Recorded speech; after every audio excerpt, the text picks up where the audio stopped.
On this episode of True Life, we examine the dilemma of two women, one baby, and Solomon's choice.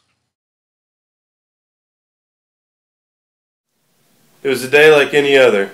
Well, not really. Goo goo gaga ibidayagala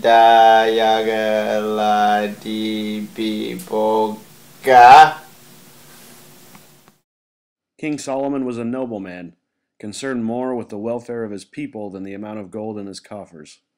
Solomon prayed for faithful discernment, a gift that would prove to be important in the days ahead in his court.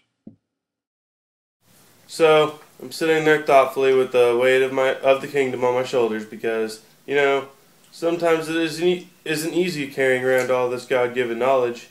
Anyway, so there I am sitting all king-like when these two women come in screaming about some baby.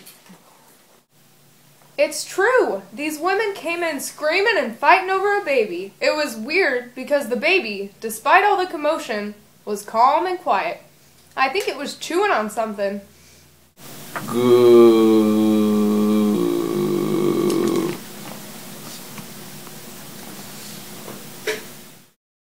These were no ordinary women. They'd been roommates for years and had both found themselves pregnant at precisely the same time. One fateful night, a child's journey ended and a trial began. Yeah, we were there. That hag was trying to get away with stealing my baby. I still can't believe he was going to cut my baby in half. What a psycho. Okay, I was not planning on cutting that baby in half. Yes, I asked for a sword, but I was only going to use it as a metaphor for dividing the baby's time between the two women. Till the baby was old enough to decide for itself. But those women were so worked up and angry, they just immediately assumed I was going to cut the baby in half. Crazy. I wasn't there, but I heard all about it from my sister's friend Joe. Well, she thinks they're friends, but she can't stand him.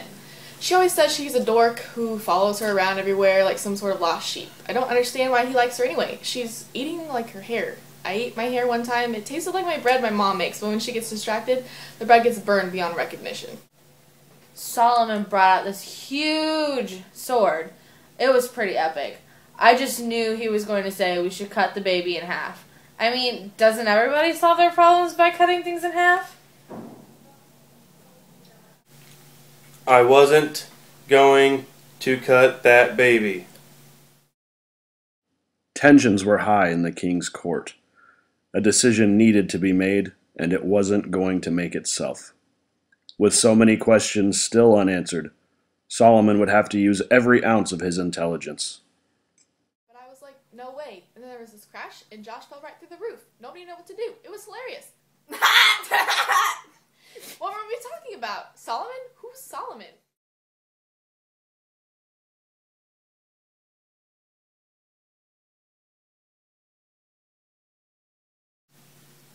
I didn't even have to do anything. I brought out the metaphor sword, and as soon as they saw it, one of them was like, "Yeah, cut him in half, that'll fix it." And the other begged me not to do it. I knew then what needed to be done. When I saw that sword, I didn't know what to do. Who cuts a baby in half? I had to do something to save my child, though.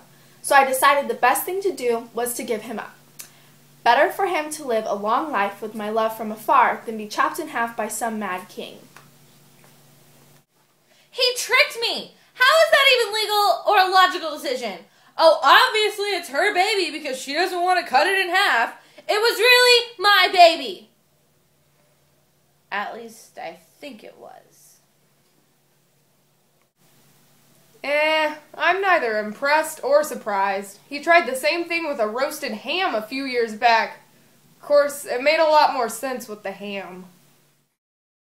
Solomon had done it again.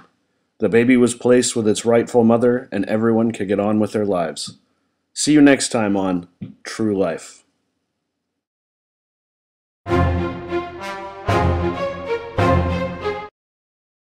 After the original airing of this episode, our producers managed to uncover the whereabouts of some of the key players in this story.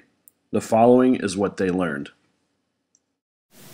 Life has been pretty good for me and my mom. He gave me a job in his court. I wield the metaphor sword. It's pretty sweet. I didn't really want to see that king again after he planned on cutting my baby in half. But what are you gonna do? He's the king. Okay, I admit it. I was gonna tell them to cut the baby in half, but I wasn't actually gonna do it. Can we please move on from the baby incident? He's fine. Probably better off than he would have been if that crazy hag had cut him in half. I think we can all agree that God taught us a valuable lesson here. Never have roommates. I saw a lot of strange things hanging around that court through the years, but I have to say this one really stuck with me. When you love something, cherish it, protect it, and for the love of all things holy, don't let anyone cut it in half.